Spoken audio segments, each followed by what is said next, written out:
ఒడిశాలో ఎన్నికల ప్రచారం చేస్తూ ప్రధానమంత్రి నరేంద్ర మోడీ ఆ రాష్ట్రంలో బిజు జనతాదళ్ అధికారంలో ఉంది. బిజు జనతాదళ్ ప్రభుత్వం తీవ్రంగా దోపిడీ చేస్తోంది అని ఆరోపించారు. సో ప్రైమ్ మినిస్టర్ అడిగిన క్వశ్చన్ చాలా రెలవెంట్ క్వశ్చన్.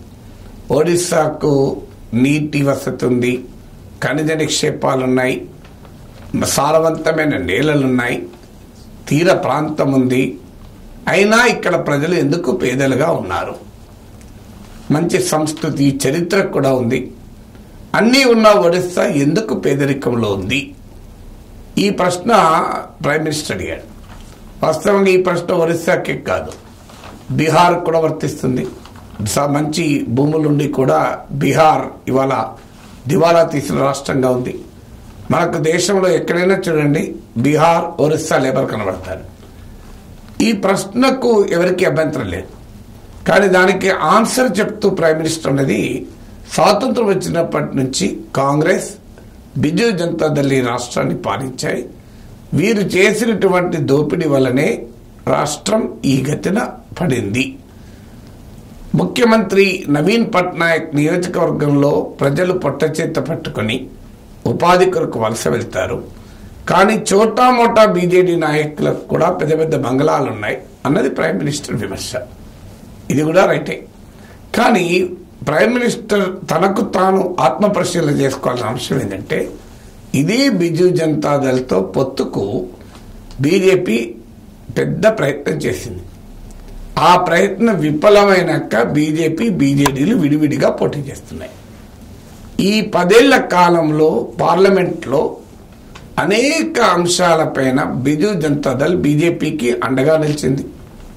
అందుకే మీకు దేశంలో ఇతర ప్రతిపక్ష నేతలపైకి వెళ్లిన ఈడీలు, సిబిఐలు, ఐటీలు నవీన్ పట్నాయక్ దగ్గరికి వెళ్ళవు. సో పొత్తుకు ప్రయత్నించి విఫలమైన తర్వాత ఆ పార్టీ దోపిడీ పార్టీ అవుతుందా? మరి దోపిడీ పార్టీతో పొత్తుకెందుకు ప్రయత్నించినట్లు? ఒడిశాను పేదరికంలో ముంచి బంగ్లాలు కట్టుకున్న నాయకులు ఉన్న పార్టీతో బీజేపీ ఎందుకు పొత్తు పెట్టుకోవాలని చూసింది. తమతో పొత్తు పెట్టుకుంటే దార్శనికుడు, తమతో పొత్తు పెట్టుకుంటే నిజాయితీపరుడు, రాష్ట్రాన్ని అభివృద్ధి చేసే నాయకుడు అవుతాడు. తమతో పొత్తు పెట్టుకోకపోతే అవినీతిపరుడు, దోపిడీదారుడు అవుతాడు. ఇది బీజేపీ లాజిక్. సో ఇంతకన్నా బ్లేటెంట్ లాజిక్ ఇంకేమైనా కనబడుతుందా? మీరే చెప్పండి.